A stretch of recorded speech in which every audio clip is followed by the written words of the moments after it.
Un saludo para todos ustedes. Vamos a iniciar el primer módulo del curso de urocultivo. Después de las infecciones respiratorias y gastrointestinales, las infecciones del tracto urinario es la tercera infección más frecuente de los humanos. Representa la segunda causa por la cual se prescriben los antibióticos y es responsable del 15% de las prescripciones en pacientes ambulatorios. Como consecuencia, el cultivo de la orina o urocultivo, como usualmente se le conoce, es en número el principal cultivo de los realizados en los laboratorios de microbiología clínica. Representa entre el 24 y el 40% de los cultivos y el 80% de ellos son solicitados por los servicios de atención ambulatoria. Si bien es cierto que cuando hablamos de urocultivo, la primera impresión suena a lo fácil que es debido a que solo se ven como una muestra de orina, lo mismo que si solicitaran un examen completo de orina. Pero no es un simple examen, es tener el conocimiento que implica hacer un diagnóstico correcto, teniendo en cuenta que la toma de muestra depende en la mayoría de los casos de un tercero. La muestra es obtenida por el propio paciente. Si nosotros tenemos certeza que realizó todos los procedimientos adecuados para obtención, podemos lograr un buen diagnóstico, pero si es en caso contrario, llegar a la identificación del mismo va a ser todo un reto para saber cuál microorganismo está causando la patología, sobre todo en pacientes que tienen comorbilidades como diabetes, trastornos renales, cáncer, entre otros.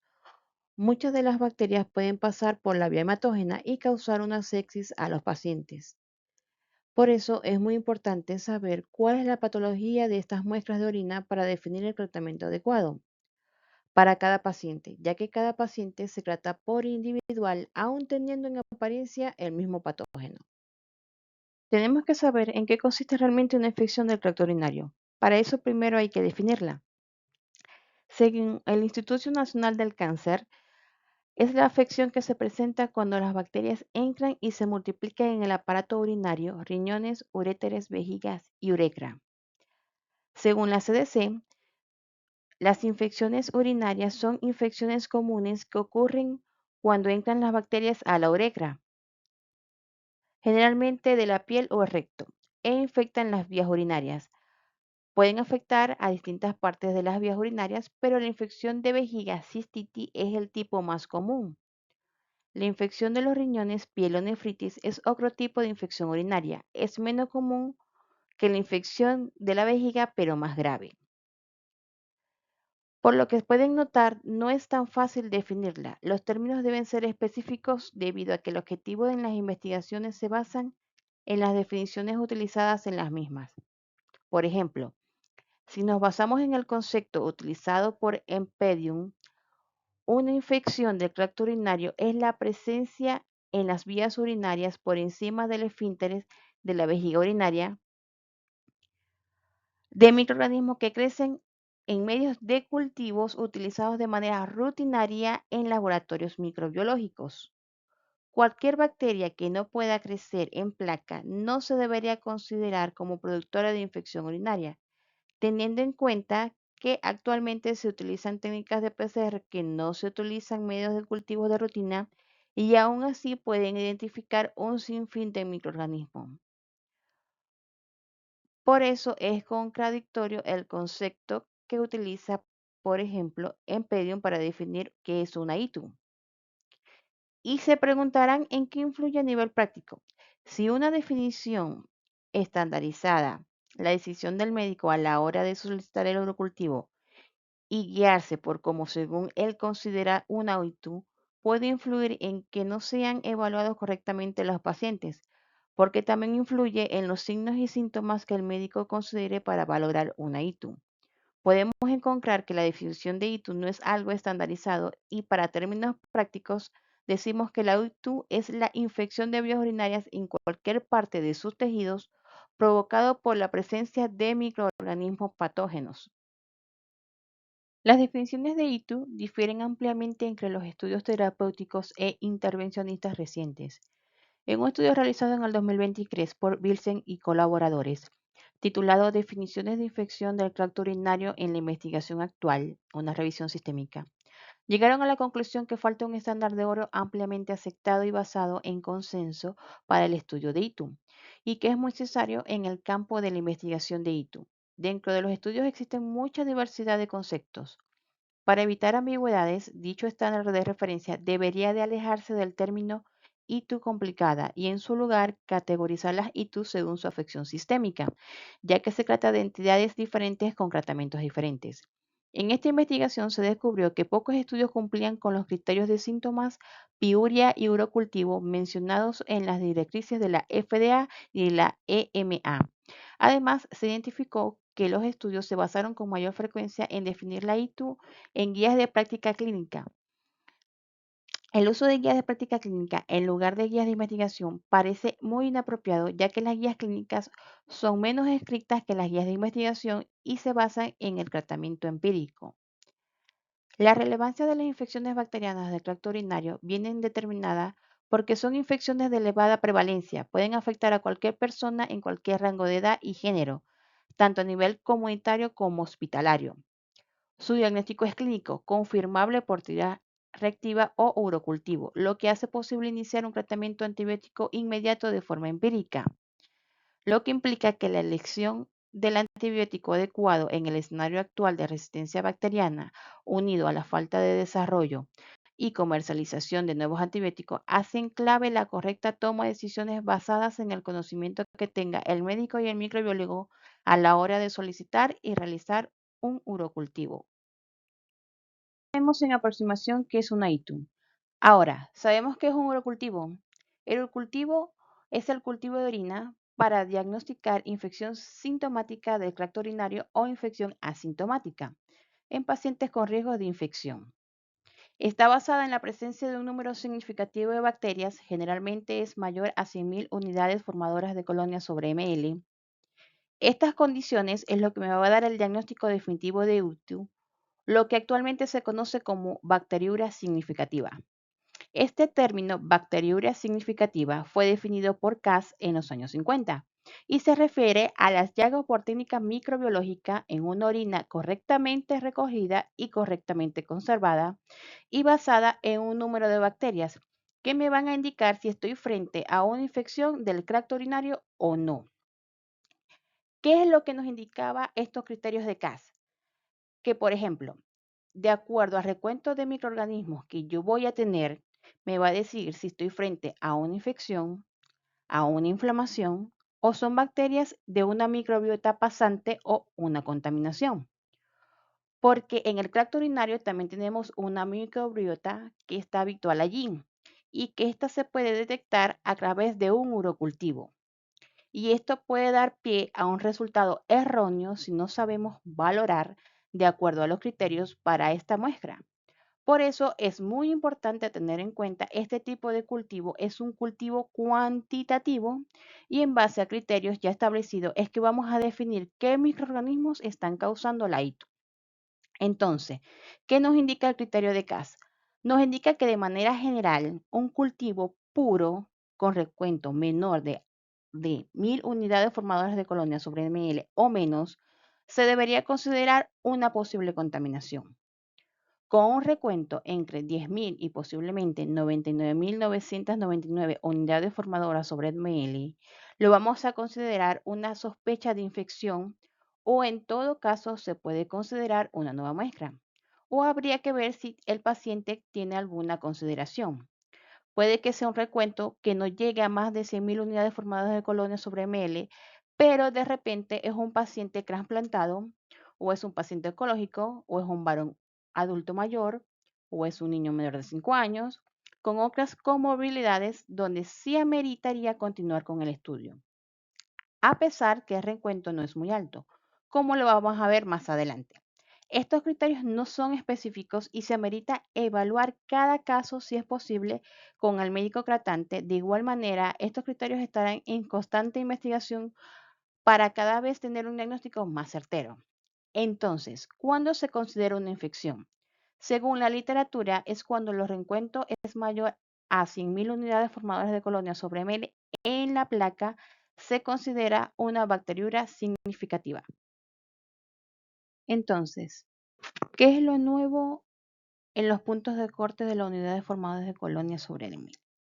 Casi 30 años después del estudio de Cass, se realizó un estudio transversal de niños pequeños a los que se realizó un cateterismo vesical para descartar una ITU. Oberman y colaboradores compararon las características de niños que tenían un crecimiento de 10.000 unidades formadoras de colonias a 49.000 unidades formadoras de colonia y de 50.000 a 99.000. Entre las 35 muestras con un crecimiento de entre 10.000 y 99.000, se observaron con mayor frecuencia crecimientos mixtos y o con cocos gram positivos entre niños con recuentos de colonias de 10.000 a 49.000, en comparación con recuentos de colonias de 50.000 a 99.000. Desde entonces, el límite inferior aceptable es de 50.000 unidades formadoras sobre ml para la interpretación de los resultados de los urocultivos de muestras recolectadas mediante cateterismo en niños menores de 2 años de edad. ¿Qué pasó? Sin embargo, debido a que no se utilizó un estándar de referencia independiente del cultivo en ninguno de estos dos estudios, solo se le puede considerar explicativos y no pueden proporcionar más que aproximaciones de un límite que podría resultar útil en la práctica clínica. De hecho, ha habido informes de problemas con el límite pediátrico actualmente aceptado, que es de 50.000 unidades formadoras de colonias sobre ml. Un ejemplo notable proviene de un estudio realizado por Sweskerson y colaboradores en la que una proporción considerable de niños pequeños con pielonefritis confirmada radiológicamente tenían recuentos de colonias por debajo del límite actualmente aceptado de 50.000 unidades formadoras de colonias. Recientemente, en un estudio realizado en el año 2023, respaldó el uso de un nuevo límite para definir una orina positiva en niños pequeños. Descubrieron que en niños febriles menos de 3 años de edad sometidos a cateterismo vesical para descartar una ITU, el uso de un recuento de colonias de 10.000 unidades formadas de colonias habría dado lugar a menos casos de ITUs omitidos que en el uso de recuentos de colonias de 50.000 unidades formadas de colonias. Se hubiese omitido el 20% de los casos o en el caso de usar un punto de corte de 100.000 unidades formadas de colonias, se hubiese omitido el 30% de los casos positivos.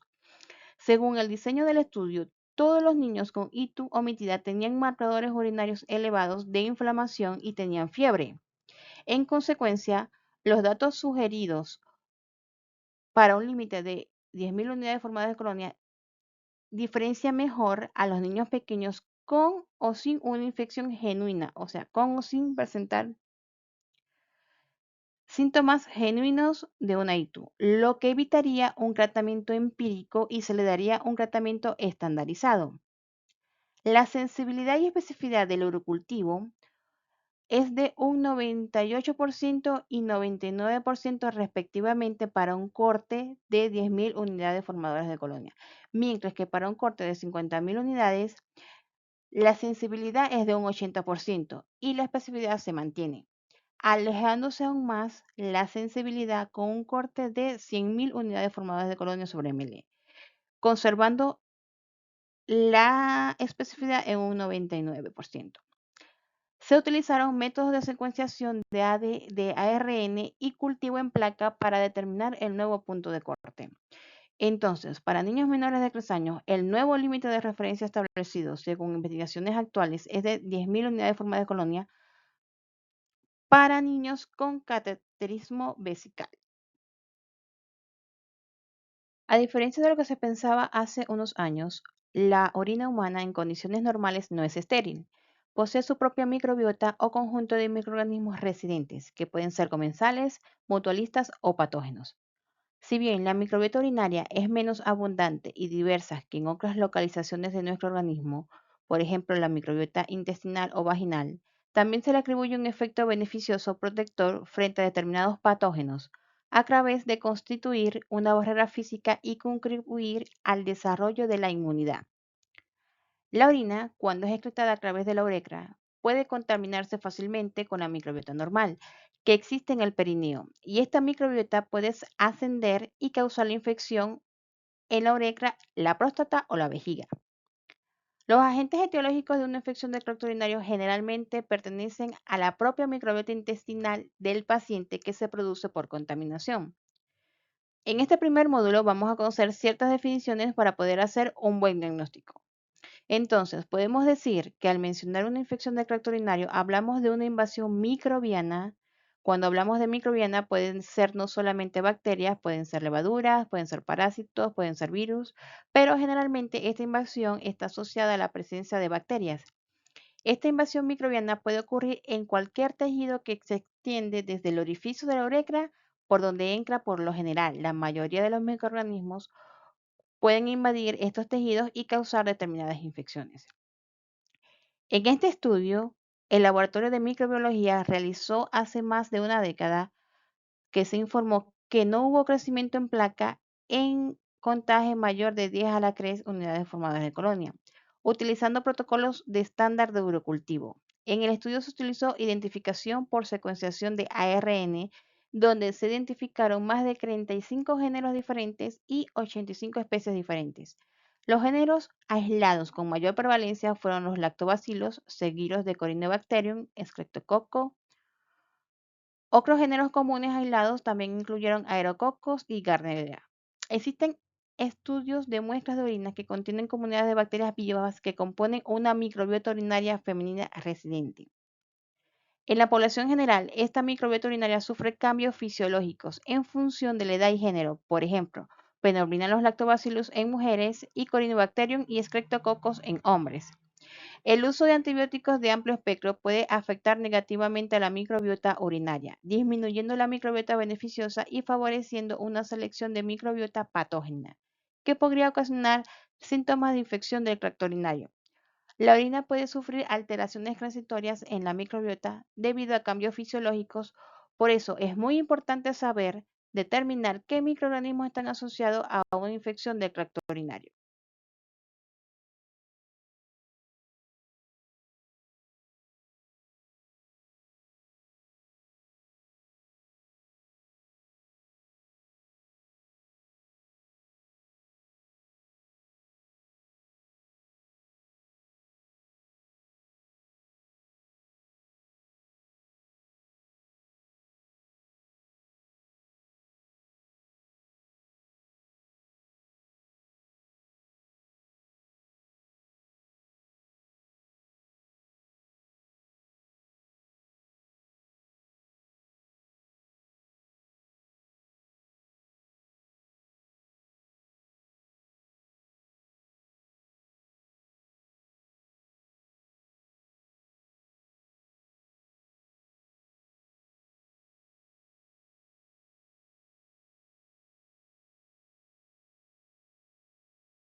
Para categorizar el cuadro que presenta el paciente, deben considerarse distintos factores: la edad, el sexo, si la persona está embarazada, enfermedades asociadas, lugar de adquisición intra o extrahospitalaria, instrumentación urológica, presencia de sonda vesical, número de episodios anteriores, uso reciente de antibióticos, anomalías de las vías urinarias, diabetes y otras formas de inmunocompromiso y formas clínicas de presentación. La correcta categorización de las ITUS es la clave del manejo de las mismas. La ITUS se define como una no complicada cuando no existen condiciones de predisponente a la misma o a la falla del tratamiento.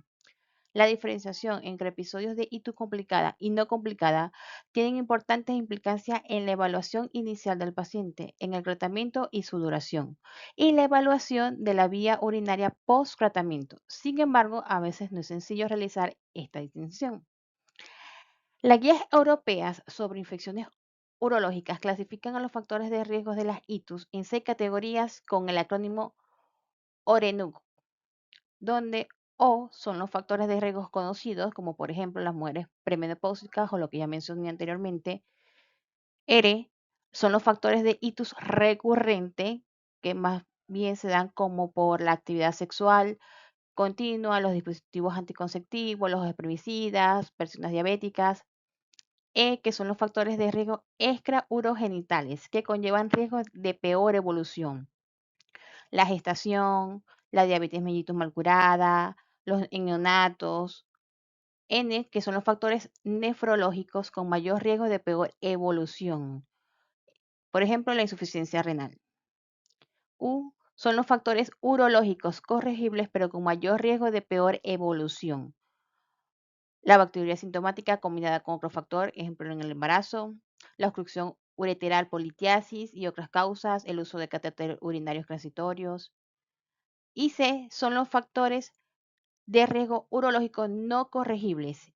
Ejemplo, los catéteres urinarios permanentes con mayor riesgo de peor evolución, los catéteres urinarios a largo plazo, los sondajes permanentes, la obstrucción urinaria irresoluble, la vejiga neurógena no controlada. Esta clasificación de los factores del operador es la más acertada porque muchas clasificaciones de las ITUS la clasifican junto con los factores bajo un mismo concepto, pero en realidad son conceptos que se deben mantener por separado porque no son dependientes entre sí. Es decir, el hecho de que una persona tenga una infección urinaria no quiere decir que tenga un factor predisponente. Son las ITUS no complicadas que ocurren en personas sanas o aparentemente sanas. Grupos de edad y género, los factores predisponentes más frecuentes son mujeres premenopáusicas con actividad sexual, uso de diafragmas, espermicidas, diabetes, historias de ITU o ITU durante la infancia.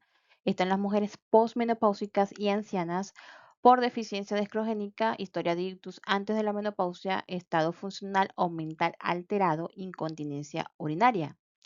En hombres y mujeres con alteraciones anatómicas o obstrucción extrarrenal, puede ser cálculos, compresión uretral, hiperplasia prostática benigna o obstrucción intrarrenal, que puede ser una nefropatía por ácido úrico o nefropatía por analgésicos.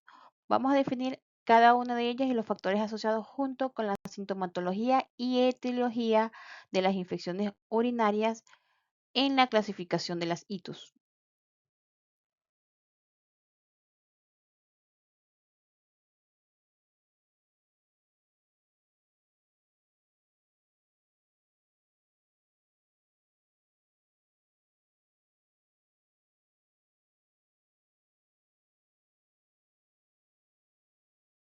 Existen diferentes sistemas de clasificación de las ITUS.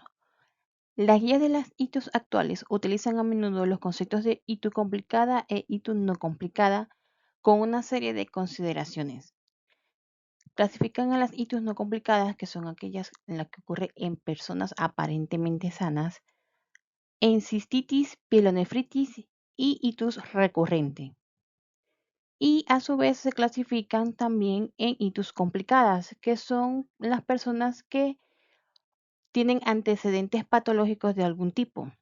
La cistitis también puede darse en personas complicadas, en las pielonefritis, las ITUS recurrentes. A este se le anexan las ITUS en pacientes sondados, las ITUS en hombres. Se clasifican como ITUS complicadas por el origen. Y encontramos a las urosexis que de alto riesgo en las ITUS complicadas y urosexis de bajos riesgos en las ITUS no complicadas. Vamos a definir cada una de ellas y los factores asociados, junto con su sintomatología y etiología. Las ITUS no complicadas son aquellas que ocurren en mujeres sanas no gestantes con síntomas de vía urinaria, pueden ser bajas o altas. Bajas, como en el caso de la cistitis, que puede ser por disuria, puede presentar poliquiuria, urgencia miccional, dolor suprapúbico o de vías urinarias altas como la pielonefritis, que se caracteriza en este caso por la presencia de fiebre mayor a 38 grados centígrados. Puede tener dolor en la fosa renal, en el puño percusión positiva. Estas pueden ser esporádicas o recurrentes. Simplemente se clasifican como no complicadas por el hecho de que la mujer no tiene antecedentes patológicos presentes en el momento en que ocurre la infección urinaria y no está embarazada. Las ITU no complicadas, en el caso de cistitis aguda en la mujer, se presentan en pacientes sin alteraciones estructurales o funcionales de las vías urinarias.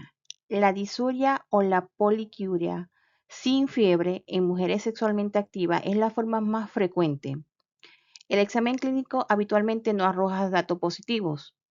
Las infecciones de las vías urinarias bajas por lo general involucran la vejiga o la uretra. Los síntomas son muy similares en ambos sitios, por lo que el proceso a veces se denomina síndrome uretral agudo. Las manifestaciones clínicas más frecuentes es la micción frecuente y dolorosa en pequeñas cantidades, frecuencia y disuria, y el dolor suprapúbico. En el caso de la vaginitis en la mujer y prostatitis en hombre pueden producir síntomas similares, aunque por lo general puede diferenciarse clínicamente. Hay que tener mucho cuidado en no confundir esa patología. El diagnóstico es particularmente difícil en personas de edad avanzada, en quienes no pueden presentarse ni fiebre ni leucocitosis durante la infección. La presencia de disuria acompañada de polaquiuria o urgencia miccional en ausencia de síntomas vaginales tienen una probabilidad pretest de corresponder a una infección urinaria en un 80%. La fiebre suele estar ausente en itus baja. La presencia de disuria aislada es menos subjetiva, ya que solamente un 25% de los pacientes que consultan exclusivamente por disuria presentan ITU. La presencia de síntomas vaginales como flujo, ardor, prurito disminuye la posibilidad de una ITU, ya que puede ser una infección vaginal. El dolor lumbar y el antecedente de ITU previa incrementan la posibilidad de una ITU. Tiene que tener mucho cuidado con los síntomas al momento del diagnóstico.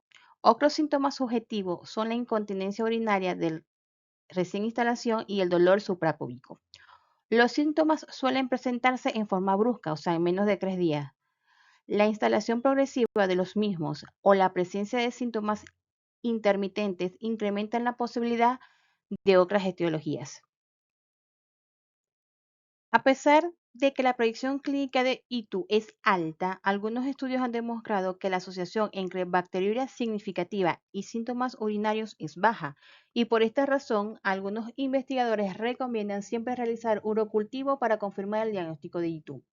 Inicialmente debe descartarse que la disuria no sea consecuencia de una vulvovaginitis o herpes genital, lo que se observa en el 10% o más de los casos, dependiendo del medio social de las pacientes que consultan por esta sintomatología. Ante la presencia de síntomas urinarios clásicos, la posibilidad de ITU es mayor, casi un 80%, y excede el valor predictivo de la actividad reactiva utilizada en el laboratorio y del sedimento urinario. Por esta razón, es apropiado realizar una adecuada clínica y ante la presencia de un cuadro clásico, se podrá iniciar tratamiento antibiótico sin realizar estudio del sedimento. Si de todos modos el paciente insiste y recurre y se le aumentan los síntomas y presenta signos, el médico tratante puede pedir o solicitar un método para confirmar la sospecha de ITU. En este caso se le puede realizar un test de tía reactiva solamente o de sedimento urinario, constituyendo los métodos más adecuados y económicos, es decir, un examen de orina completo para descartarlo, porque la paciente no presenta antecedentes previos de ITUS y es aparentemente sana. Se debe realizar un examen de orina o una prueba de esterasas leucocitarias para demostrar que el proceso es inflamatorio. Si no hay neutrófilos polimorfonucleares, es decir, que la esterasa D negativa, se debe realizar un cultivo antes de iniciar el tratamiento. Todos los cultivos deben ser antes de iniciar cualquier tipo de tratamiento de preferencia. En la cistitis no complicada, el diagnóstico microbiológico se realiza a través de la tirada reactiva de orina, con la positividad de los nitritos dependiendo si la bacteria es capaz de degradarlo y la prueba de leucocitos o sangre a través de la tira reactiva. No se precisa un urocultivo salvo en los casos dudosos. En caso de requerirlo, el contagio debe ser mayor de 10 a las 3 unidades formadores de colonia sobre ml de un uropatógeno en orina. Evacuada confirmaría la infección microbiológica. La leucocituria es poco específica, aunque su presencia sin una ITU demostrada obliga a pensar en otro diagnóstico. La presencia de inscrito es más específica, pero es poco sensible. Recuerden que no todas las bacterias degradan los nitritos. Mayormente las bacterias que dan infecciones por cistitis, de primera siempre vamos a encontrar E. coli, Klebsiella pneumoniae, Proteomirabilis, Enterococos. Todas las bacterias que se mencionan en el curso, según su porcentaje de frecuencia en los cultivos, esto varía o puede variar de acuerdo al país de residencia, incluso al propio laboratorio o a la ciudad donde viva cada uno, por la prevalencia de las bacterias, por las comorbilidades que presenten los pacientes, por la situación socioeconómica del país. Todo eso influye en la prevalencia o afluencia de ciertas bacterias. La pielonefritis se puede presentar como ITU no complicada en las infecciones renales. La pielonefritis no es más que la inflamación renal ocasionada por una infección bacteriana. Las infecciones pueden ser agudas o recurrentes, con daño inflamatorio crónico a este nivel. Las infecciones de las vías urinarias altas rara vez se originan por diseminación hematógena de bacterias a la corteza renal en pacientes con septicemia. Las manifestaciones frecuentes son los accesos multifocales o la pielonefritis supurativa aguda. La presentación clínica puede oscilar desde un cuadro leve, solo manifestando por disuria, hasta un cuadro de sepsis por bacilos gram negativos. Se presenta generalmente en mujeres de 18 a 40 años y se considera no complicada cuando no existe obstrucción al flujo urinario u otros de los factores previamente mencionados como causas predisponentes o que puedan condicionar un fracaso terapéutico. La fiebre es el principal síntoma con o sin escalofríos. El dolor lumbar, el dolor en el ángulo costovertebral, el dolor abdominal y las náuseas o vómitos orientan al diagnóstico de pielonefritis. Un tercio de los pacientes con infección renal pueden tener solamente síntomas que sugieran una ITUS baja. Estos cuadros son conocidos como pielonefritis oculta y son probablemente la causa de los fracasos terapéuticos con régimen antibióticos cortos, particularmente con monodosis o por vía oral. Los factores de riesgo que predisponen a una ITUS baja, no complicada, son los mismos que predisponen a la pielonefritis, dado que la ruta ascendente de los microorganismos es común a ambas patologías. Aproximadamente el 80% de los pacientes con pielonefritis tienen un recuento de colonia superior a 10 a las 5 unidades formadas de colonia sobre ml y un 10 a un 15% presentan un recuento de 10 a la 4. Este consenso define como significativo un recuento para el diagnóstico de pielonefritis con una sensibilidad de 90 a 95%. La pielonefritis no causada por el ascenso bacteriano se produce por diseminación hematógena, especialmente caracterizada por microorganismos virulentos como son estafilococos aureus, Pseudomonas aeruginosa, especies de Salmonella y especies de Candida. En pacientes con ITU no complicada, los urocultivos polimicrobianos deben considerarse como producto de errores en la toma de muestra. Recuerde que mayormente las muestras son tomadas por el paciente. Las infecciones de tracto urinario recurrentes se definen como ITU no complicada o complicada, que se repiten con una frecuencia de al menos 3 veces en un año o 2 en un periodo de 6 meses. Las recurrencias pueden producirse por reinfecciones en un 80% de los casos o recaídas en un 20% de los casos. La realización de urocultivos previo es fundamental para distinguir entre recaídas y reinfecciones. Por un lado, las recaídas se suelen presentar en las primeras 2 semanas tras la curación debido a la persistencia de la cepa original. Por otro lado, las reinfecciones son nuevas infecciones causadas por cepas diferentes y se producen de manera tardía, más de 2 semanas tras una ITU inicial. Aunque las itus recurrentes incluyen tanto la cistitis como la pielonefritis repetida debe hacer pensar en una etiología complicada.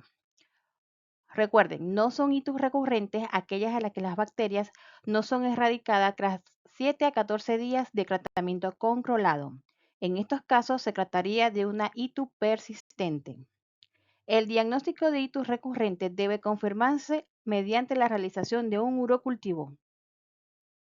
La bacteriuria asintomática se caracteriza por un recuento significativo de bacterias en orina, sin sintomatología clínica y con sedimento urinario normal. Se requieren cifras de 100.000 unidades formadoras de colonias sobre ml en 2 cultivos tomados en forma consecutiva con sedimento de orina normal o patológico en pacientes asintomáticos. La bacteriuria asintomática, su prevalencia varía ampliamente dependiendo de la edad, el sexo y la presencia de anormalidades genitourinarias. La bacteriuria asintomática se presenta en el 1 o 2% de niños sanos. Se suele resolver de manera espontánea y puede persistir hasta un año de acuerdo con algunos reportes de la bibliografía. No hay evidencia de que estos episodios se asocien con daño renal permanente, por lo que no se recomiendan los cultivos de control. En los hombres se define igual, pero solo se requiere de un cultivo positivo. En ambos sexos, cuando la muestra se recolecta por sonda vesical, solo se necesita de un urocultivo positivo con un solo tipo de bacteria y un recuento mayor de 10 a las 2 unidades formadoras de colonia. La bacteriuria asintomática generalmente no es importante desde el punto de vista clínico y no amerita tratamiento antimicrobiano, a excepción de las embarazadas, en las cuales entre el 25 y el 40% desarrollan pielonefritis en caso de no recibir tratamiento y en pacientes que vayan a ser sometidos a procedimientos urológicos en los cuales se anticipe que se producirá sangrado de la mucosa. En cuanto a la prevalencia de la bacteriuria asintomática, a medida que aumenta la edad, algunos factores como el déficit de acción de los estrógenos en la vagina y otros como el prolaxo aumentan la incidencia de la bacteriuria. En el caso de pacientes diabéticos, correlacionan con la duración de la diabetes y con las complicaciones a largo plazo más que con el control metabólico de la enfermedad. En hombres jóvenes la prevalencia es baja, pero va aumentando con la edad dependiendo aparentemente de diversos factores como la uropatía obstructiva, la hipertrofia prostática y la pérdida de la capacidad bactericida de los fluidos prostáticos. En los ancianos, en general, también hay otros factores que aumentan la prevalencia de bacteriuria asintomática, como las enfermedades neurológicas que se asocian con vejiga neurogénica e incontinencia intestinal. Esta última es discusión como factor independiente. Los pacientes con catéter adquieren bacteriuria sintomática a razón de 2 a 7% por día, por vía exo o endoluminal. Las bacterias suelen provenir del intestino y no difieren de las causantes de las itus. La Escherichia coli es la bacteria hallada con mayor frecuencia, pero las cepas aisladas de pacientes con bacteriuria sintomática tienen menos factores de virulencia que aquellas que causan itus. En los hombres también se pueden hallar con cierta frecuencia estafilococos coagulasa negativa y enterococos. En los pacientes sondados a corto plazo, la bacteriuria sintomática suele ser causada por un solo microorganismo, siendo también el más frecuente Escherichia coli. En contraste, en pacientes portadores de sondas urinarias colocadas durante más de 30 días, la bacteriuria asintomática es polimicrobiana en el 95% de los casos y predominan las enterobacterias. La adecuada interpretación de los resultados dependerá de la calidad del material remitido, evitando la contaminación y las demoras. También difiere mucho en el sexo del paciente y en el recuento de las colonias. La búsqueda de bacteriuria asintomática debe limitarse a aquellas poblaciones en las que está indicado el tratamiento, como en las embarazadas o los pacientes que serán sometidos a procedimientos urológicos con sangrado mucoso y pacientes que serán sometidos a cirugías vasculares o en la colocación de prótesis.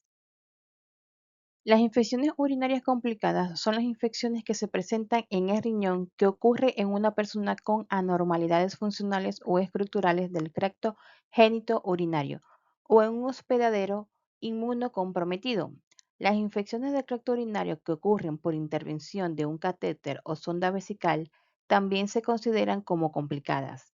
En los hombres es poco frecuente la infección del tracto urinario aguda, no complicada, y es por ello que generalmente se califica como complicada. Igualmente, en los niños, toda infección del tracto urinario se considera como complicada. Se requiere de un análisis de orina y un cultivo para los casos de cistitis complicada y para todos los pacientes con pielonefritis. Ante una ITU complicada, es mandatorio realizar urocultivo. En pacientes con ITU complicada, si se aíslan dos uropatógenos en un recuento mayor de 10 a la 2, ambos deben ser jerarquizados. Si se aíslan 3 o más, se deben descartar la muestra considerándose contaminación. En los casos en que se aíslan dos microorganismos y solo uno de ellos es uropatógeno, únicamente ese debe ser jerarquizado. Las enterobacterias más frecuentes causadas de ITU son las enterobacterias tipo E. coli, Proteus y Klebsiella, siendo también frecuentes Pseudomonas, Serratia y Enterococo. En el medio hospitalario es habitual encontrar gérmenes multiresistentes como las enterobacterias tipo BLE, por lo que se deben considerar como posibles causantes de ITU complicada en pacientes hospitalizados.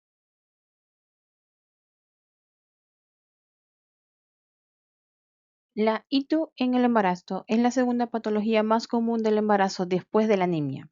Tiene una incidencia del 5 al 10% y es el mayor riesgo comienza en la sexta semana y el pico es entre la semana 22 y 24.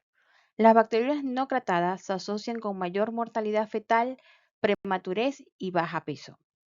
Los factores de riesgo asociados al desarrollo de ITU en mujeres embarazadas son los mismos que en las mujeres no gestantes. Sin embargo, a estos se le agregan diferentes cambios fisiológicos que vuelven más susceptibles a las embarazadas de sufrir recurrencia.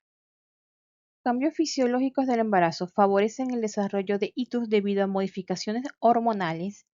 Por ejemplo, la progesterona, la hormona con efectos relajantes, ocasiona atonía del músculo liso del sistema colector y vejiga, dilatación de los uréteres, la higroureter y disminución de peristalsis, lo cual puede abolir la protección contra el ascenso de uropatógenos.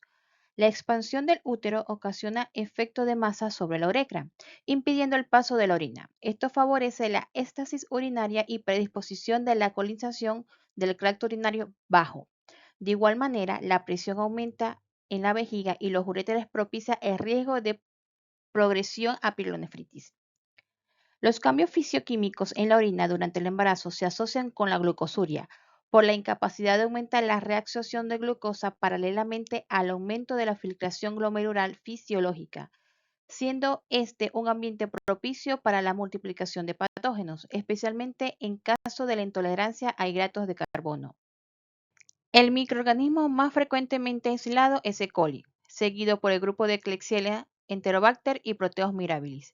Los cocos gram positivos como enterococos, Staphylococcus saprophytus y Streptococcus agalactiae se aíslan en menor porcentaje. La Gardnerella vaginalis y el Ureoplasma urealítico pueden detectarse en un 10 a 15% de muestras sembradas en medios selectivos.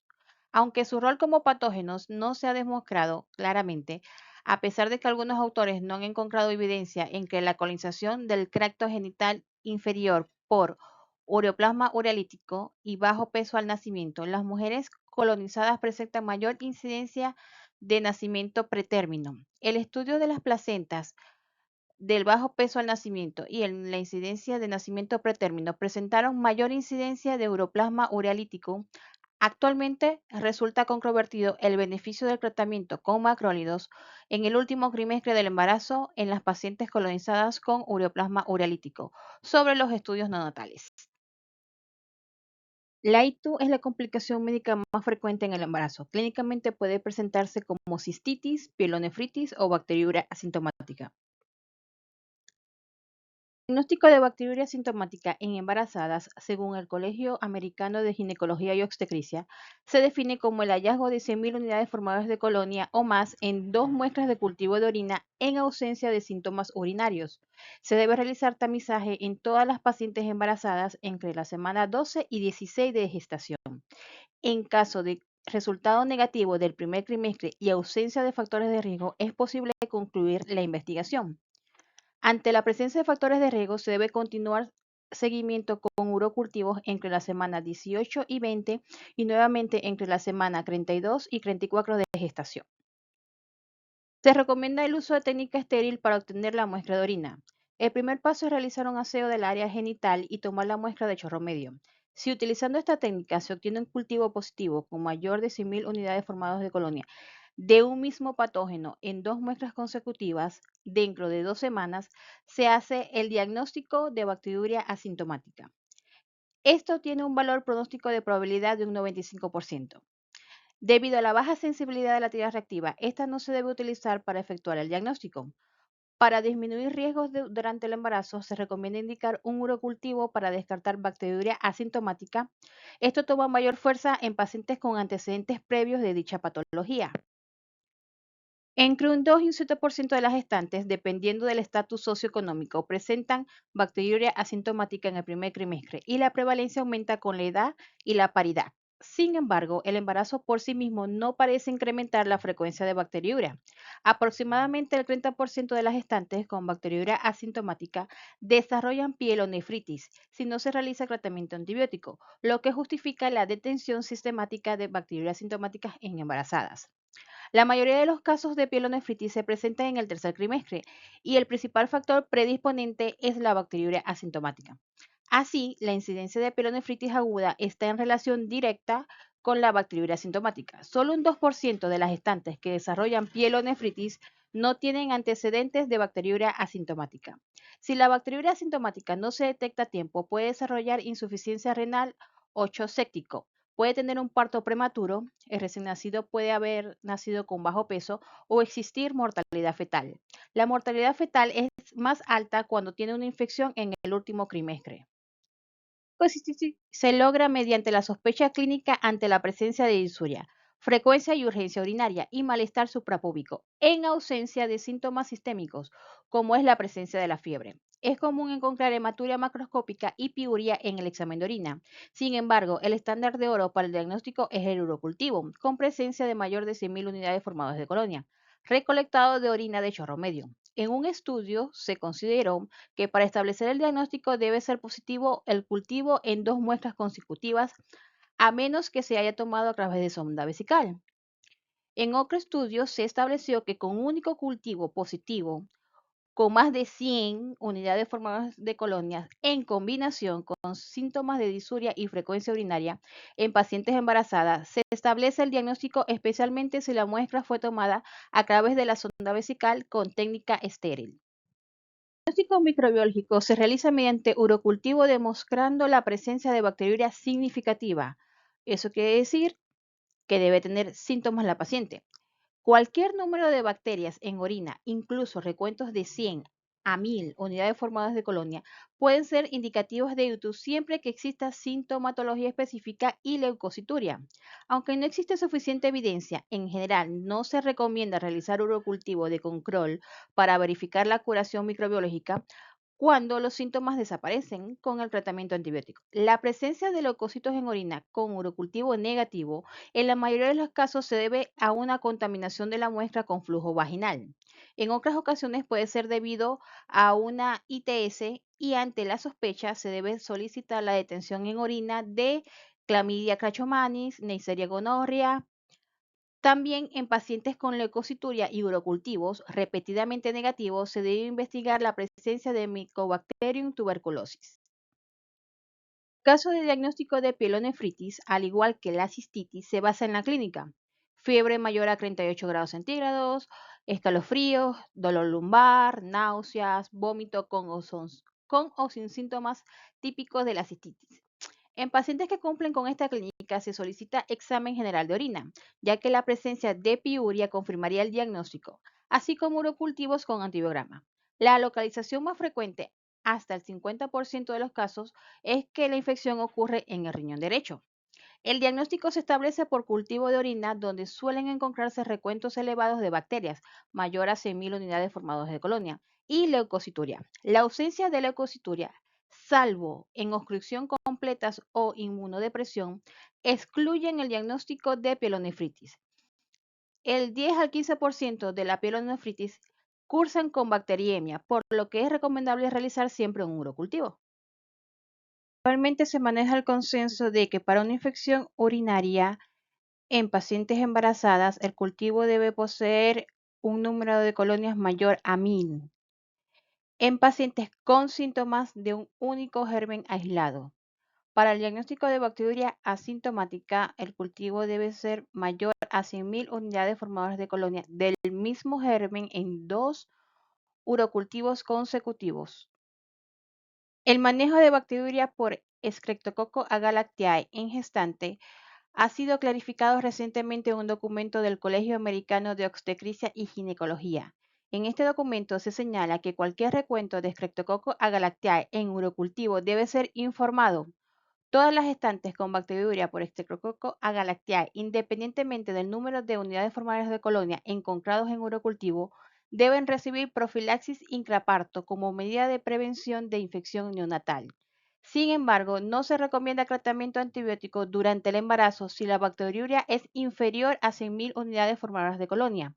La indicación de tratamiento antibiótico prenatal se limita a las gestantes con bacteriuria asintomática mayor a 100.000 unidades formadoras de colonia por Streptococcus agalactiae o gestante con cualquier recuento y sintomatología urinaria. La colonización vaginal por Streptococcus agalactiae es un factor predisponente a la sepsis neonatal precoz y se asocia con nacimientos pretérmino. El antecedente por ITU o bacteriuria por Streptococcus agalactiae durante el embarazo constituye un indicador indirecto de alta colonización genital por Streptococcus agalactiae. El tratamiento de las pacientes con urocultivo positivo mostró una reducción estadísticamente significativa del riesgo de ruptura prematura en membranas y nacimientos pretérminos. Las pacientes con urocultivo positivo con Streptococcus agalactiae durante el embarazo deben ser tratadas y además recibir profilaxis antibiótica intraparto. Estas pacientes no necesitan realizar el cultivo vaginal y rectal en búsqueda de Streptococcus agalactiae en el último trimestre. Y lactantes, las ITU son la infección bacteriana más común en niños menores de 2 años. La incidencia depende del sexo. En los primeros 3 meses de vida se presenta en un 7% en mujeres y 2.4% en varones circuncidados y 20% en no circuncidados. En el primer año de vida es más común en varones que en mujeres y la incidencia cambia durante la pubertad y se aproxima a 3% entre las mujeres y 1% en hombres.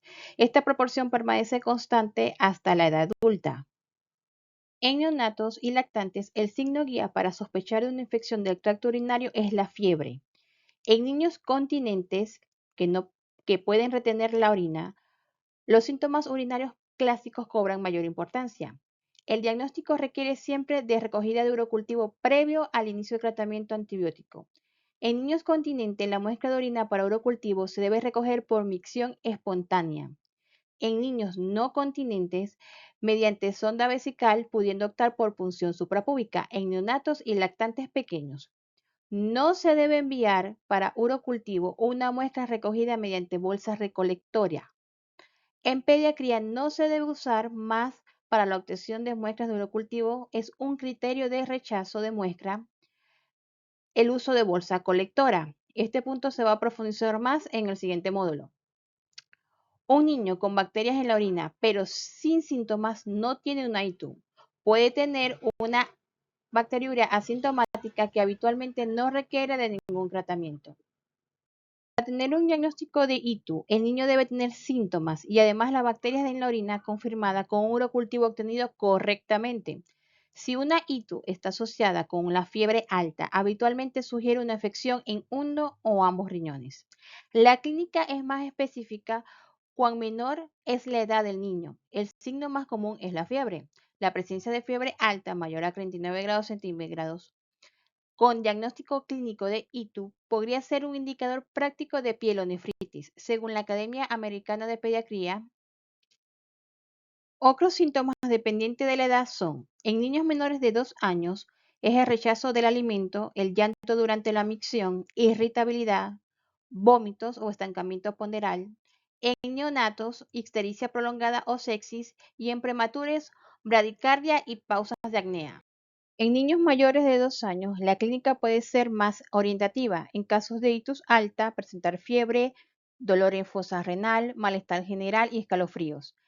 En casos de ictus baja, disuria, poliquiuria, tenesmo vesical y urgencia miccional y dolor suprapúbico.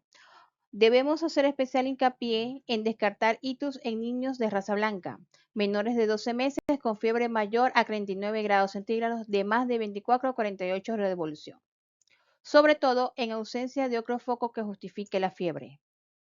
Factores de riesgo presentes en la edad pediátrica serían el sexo masculino menor de 6 meses, donde predomina más la infección en varones, el sexo femenino ya a edad preescolar, porque su uretra es más corta.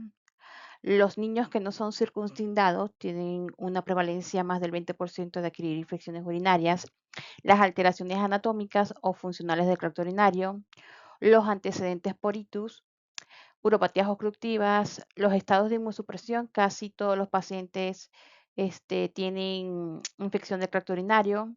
El uso de sonda es más que todo por el tiempo de prolongación, es más propicio a que tenga una infección por bacterias, los hábitos miccionales, los riesgos familiares de la falta de adherencia al tratamiento y actividad o abuso sexual en niños.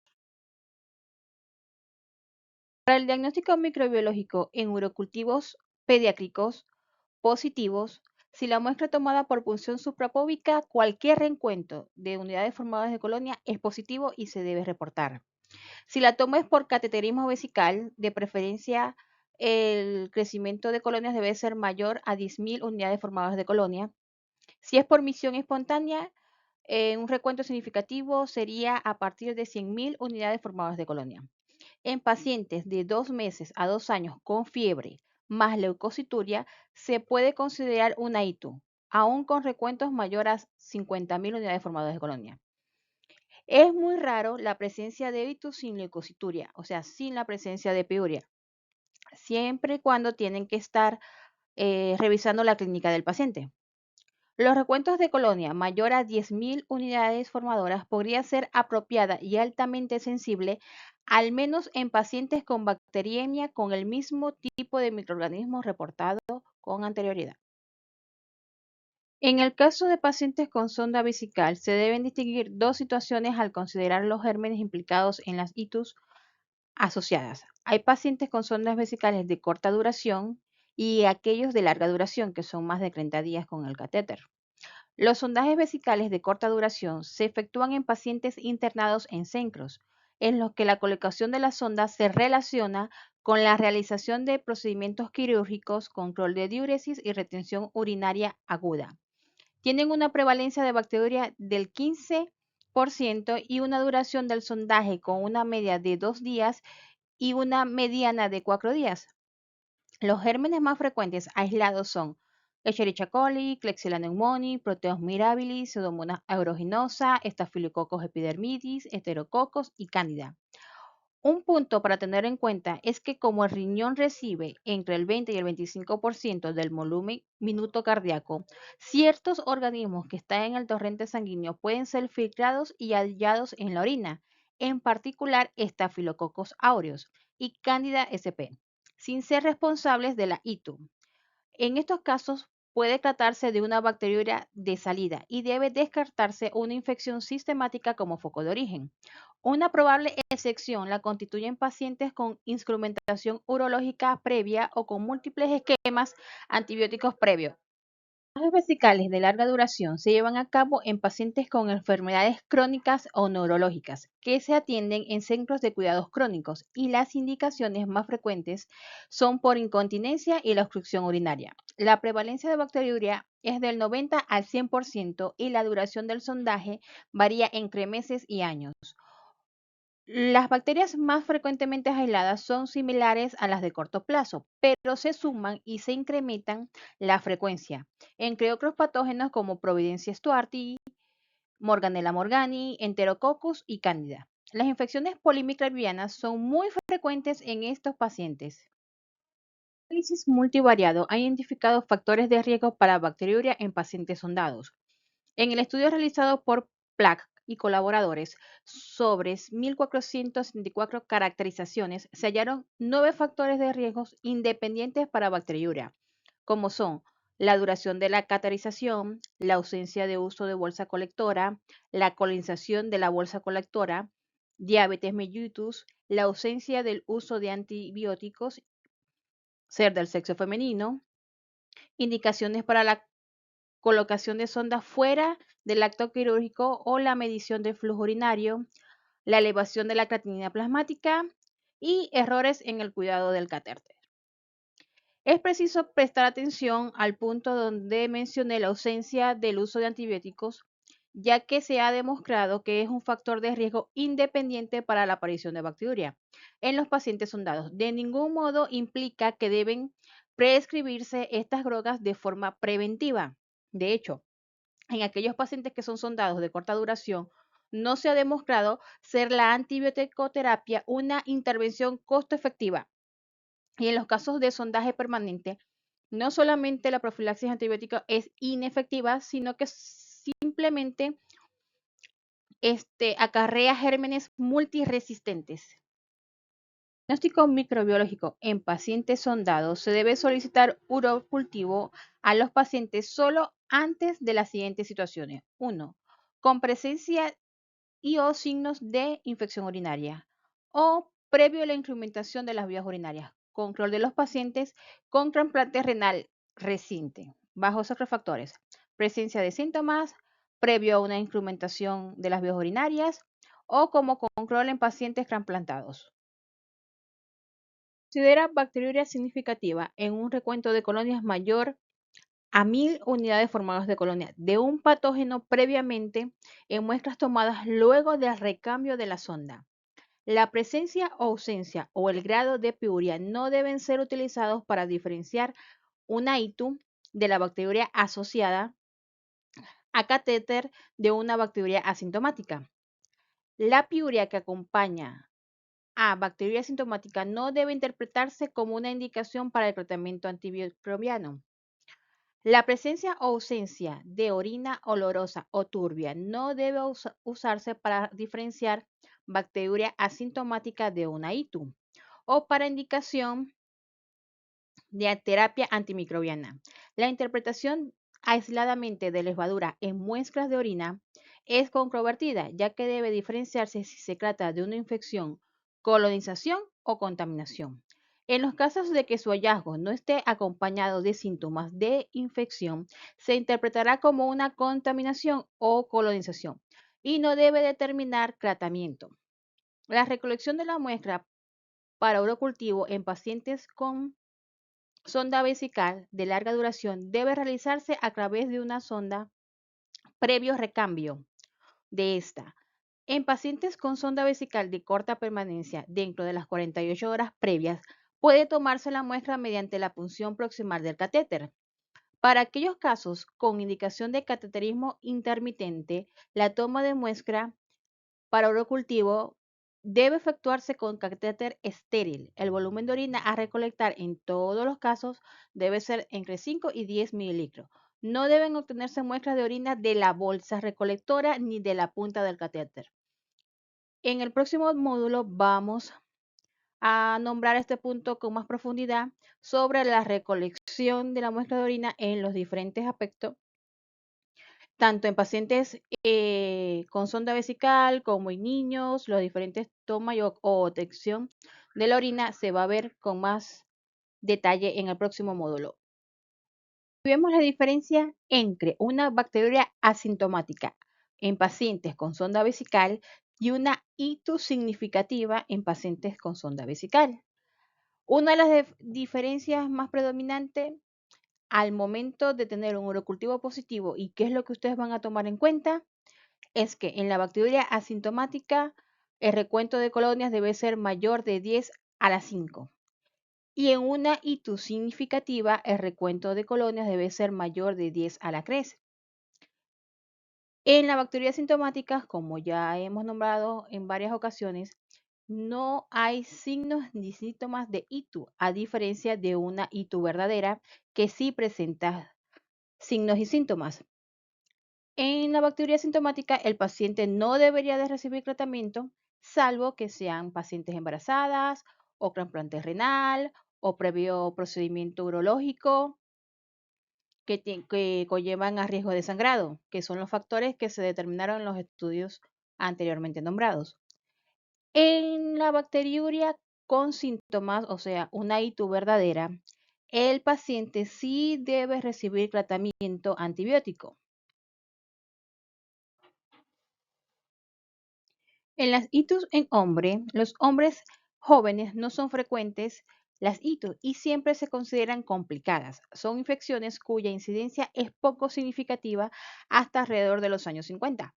A partir de esta edad, el agrandamiento prostático, la prostatitis y las incrementaciones por vía urinaria aparecen como las causas relacionadas con el aumento de la incidencia de ITU en hombres. La diferencia significativa en los índices de ITU entre ambos sexos de edades similares se debería a diferencias anatómicas. Entre otros factores, la longitud de la uretra en el entorno seco del meato urinario en el hombre y las propiedades antibacterianas del flujo prostático podrían explicar las menos incidencias de ITU en hombre. Los factores de riesgos asociados, si bien la pielonefritis y la cistitis son diagnósticos comunes en hombres y mujeres, varias formas de ITU están asociadas a factores de riesgo exclusivo de los hombres, como es la obstrucción urinaria de origen prostática o los procedimientos citourológicos de frecuencia utilizados en la evaluación de síntomas obstructivos urinarios. Etiológicamente, al igual que en las mujeres, los bacilos gram negativos son los gérmenes involucrados con mayor frecuencia. La E. coli, que en las mujeres causa un 80% y un 90% de todas las ITUs, en los hombres es responsable de entre el 40 y 50% de los episodios. Proteus y Providencia son más frecuentes en hombres que en mujeres. Además, las ITUs en esta población pueden ser causadas por gram positivos como enterococos, estafilococos o estreptococos. En los ancianos, la bacteria sintomática se diagnostica por la existencia de 100.000 unidades formadas de colonia en dos urocultivos en las mujeres y en los varones basta con un urocultivo positivo con entre 1.000 a 10.000 unidades formadas de colonia. La bacteriuria en mujeres posmenopáusicas es más frecuente si existe una historia de infección bacteriana anterior. Los factores que se asocian con mayor prevalencia de infecciones son la disminución de los estrógenos, cirugías urológicas previas, cistoceles y predisposición genética. En los hombres, la bacteriuria ocurre en aproximadamente la mitad de los casos que en las mujeres, siendo la hipertrofia prostática el principal factor a considerar. La comorbilidad es el principal factor predisponente para la bacteriuria en el anciano. Las enfermedades más frecuentes asociadas son las enfermedades neurológicas como el Alzheimer, el Parkinson, pues se suelen asociar con vejigas neurógenas, aumento del volumen residual postmiccional y aumento de la frecuencia del reflujo uretral. La diabetes mellitus puede transmitirse o puede considerarse como un factor predisponente a través de la neuropatía diabética. La alteración de la función leucocitaria por la hiperglucemia o la microangiopatía diabética, entre otros motivos. Como puede observarse, la incidencia de este grupo de edad es alta. Sin embargo, no parece que esto sea un factor de riesgo independiente de la mortalidad ni de que contribuya por sí misma a un deterioro de la función renal. El tratamiento de bacteriuria sintomática en ancianos no disminuye la incidencia de infecciones sintomáticas ni la aparición de efectos adversos. Las infecciones urinarias por micobacterias. La tuberculosis urinaria es la forma más frecuente de tuberculosis extrapulmonar. La infección se produce por diseminación hematógena y se suele presentar años después de la primoinfección. El riñón es el órgano más afectado. Por Mycobacterium tuberculosis se localiza generalmente en la unión córtico-medular y da lugar a la formación de granulomas. Si la infección progresa, se origina una papilitis que puede llegar a la necrosis papilar con la formación de cavernas que originan la destrucción del parénquima renal. Generalmente, la forma de presentación es unilateral. Las manifestaciones sistémicas son poco frecuentes, aunque puede haber astenia, anorexia y pérdida de peso. Entre los síntomas locales pueden presentarse dolor lumbar, hematuria y poliquiuria que no responden al tratamiento antibiótico. En muchas ocasiones, el diagnóstico se sospecha por la detención persistente de piuria con urocultivos repetidamente negativos. La afección vesical se produce por contigüidad y da lugar a la cistitis retráctil, y la afección del uréter puede ocasionar una higronefrosis. La tuberculosis debe considerarse en el diagnóstico diferencial en varones que presentan orquiepididimitis recurrente de curso subagudo. La infección en la próstata por Mycobacterium tuberculosis es muy infrecuente. La situación de un paciente con tuberculosis urinaria requiere una historia detallada, un examen físico y una combinación de investigaciones radiográficas y de laboratorio. La prueba de referencia para diagnosticar tuberculosis urinaria en general implica la demostración de Mycobacterium tuberculosis causantes en muestras clínicas. En tuberculosis urinaria, la muestra puede incluir, entre otras, orina, líquido de masaje prostático, tejido de una biopsia, pus o líquido de secreción. El organismo puede identificarse directamente utilizando cualquiera de las siguientes técnicas. Solamente voy a nombrar las técnicas que se pueden utilizar en un laboratorio convencional, como es la microscopía del frotis, que se realiza mediante la tinción de Sil-Nielsen o con auramina. También se ha descubierto que la microscopía fluorescente basada en diodos emisores de luz tienen sensibilidades y especificidades similares, pero es 3 veces más rápida que la microscopía de Nielsen. La sensibilidad que es alrededor del 40%. Se utilizan cultivos para micobacterias. El cultivo para micobacterias sigue siendo el estándar de oro para el diagnóstico de tuberculosis activa. En los casos de sospecha de tuberculosis urinaria, se toman 3 muestras de orina temprano en la mañana en días consecutivos para baciloscopia y cultivo tradicionalmente. Se utiliza el cultivo de micobacterias utilizando medios de Lowenstein-James o medios de cultivo líquido, pero recientemente ha habido un cambio hacia sistemas de cultivo líquido automatizados rápidos. El ensayo de sonda en línea y el ensayo de GenExpert son los cultivos automatizados rápidos.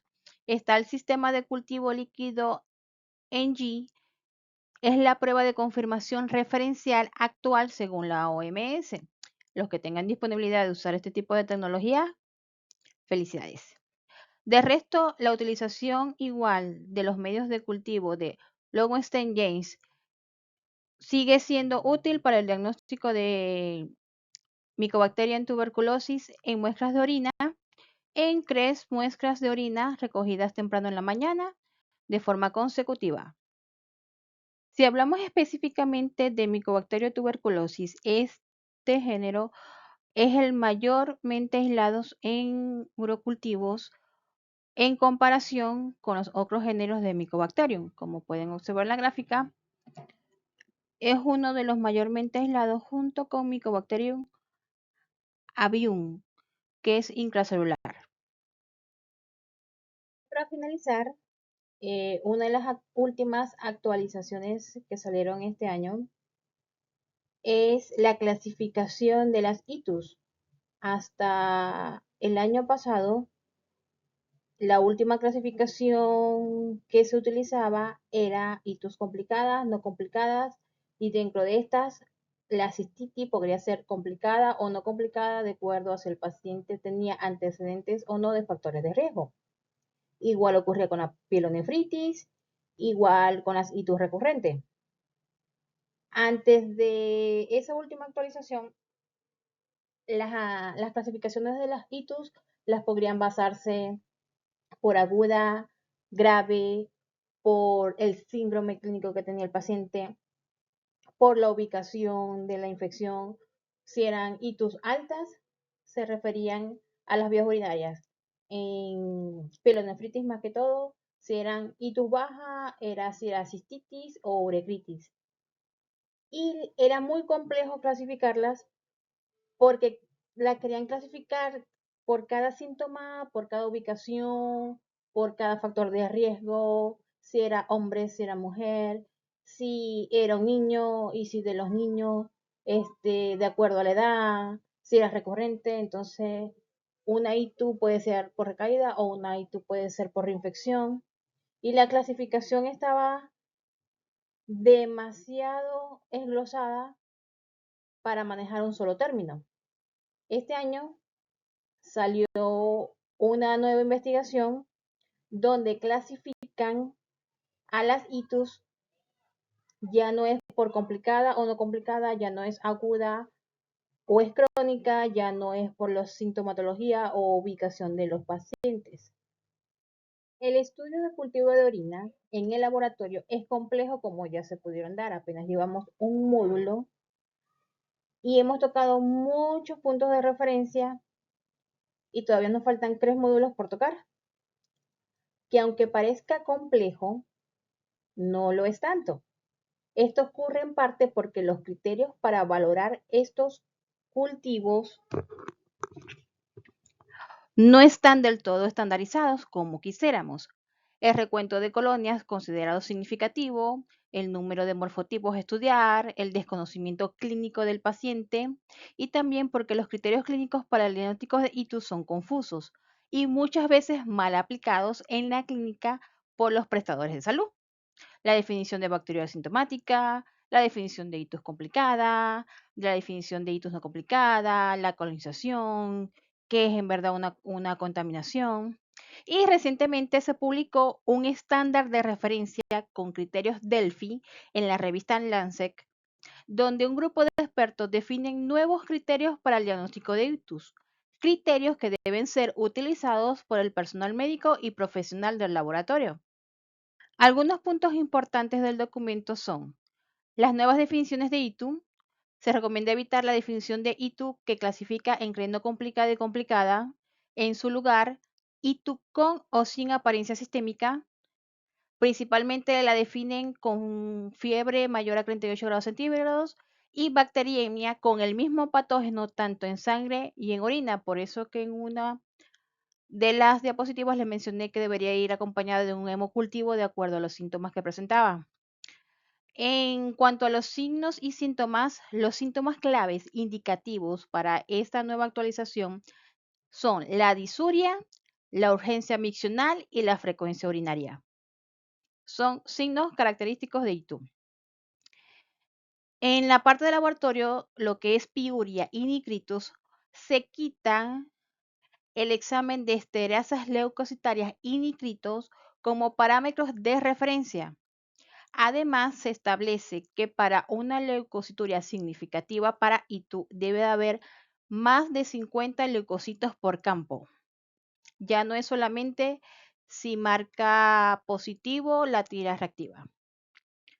Con uno o dos cultivos con uropatógenos mayor a 10.000 unidades formadas de colonia en muestras de micción media o mayor a 1.000 unidades formadas de colonia en mujeres sintomáticas con E. coli o muestras de catéter son consideradas ITU significativas. Si se fijan, los puntos de corte ahora son más pequeños, ya no son 100.000 unidades formadas de colonia, sino que se puede considerar 10.000 unidades formadas de colonia, incluso 1.000 si presentan síntomas y también de acuerdo a la obtención de la muestra. Por eso es muy importante, en el módulo 2 vamos a mencionar cuáles son las diferentes obtención de muestra de orina y cómo deben interpretarse. Lo que se consideraba como bacteriuria, el umbral estándar pasó de 100.000, pasó a 10.000 unidades formadoras de colonia. Además, se establece un score para el diagnóstico en base a todos los criterios mencionados. Este artículo lo vamos a volver a mencionar al final del siguiente módulo, más específicos para que vean todas las actualizaciones que están saliendo este año. Este artículo salió en marzo apenas. Les recomiendo que cualquier duda que ustedes tengan, todo lo busquen en base a evidencias científicas en Internet, a revistas que tengan reconocimiento. Bajo esos criterios, ustedes se pueden guiar para un mejor diagnóstico y un mejor reporte dentro de su laboratorio. Bueno, muchas gracias por su atención. Espero que haya tomado nota. Las diapositivas van a quedar a disposición de ustedes dentro de nuestra página web Vanguardia Global. Cualquier duda la pueden hacer mediante el foro. Se le irá respondiendo mediante tengamos disponibilidad de tiempo. Cualquier duda, cualquier información, los artículos mencionados durante todo el módulo también serán colgados en la página de Vanguardia Global. Los pueden descargar, los pueden desglosar, pueden hacer preguntas del mismo artículo o ustedes mismos pueden hacer investigación. Recuerden que casi todos los módulos tienen actividades o exámenes, las deben de realizar para poder aprobar el curso. Que pasen un bonito día.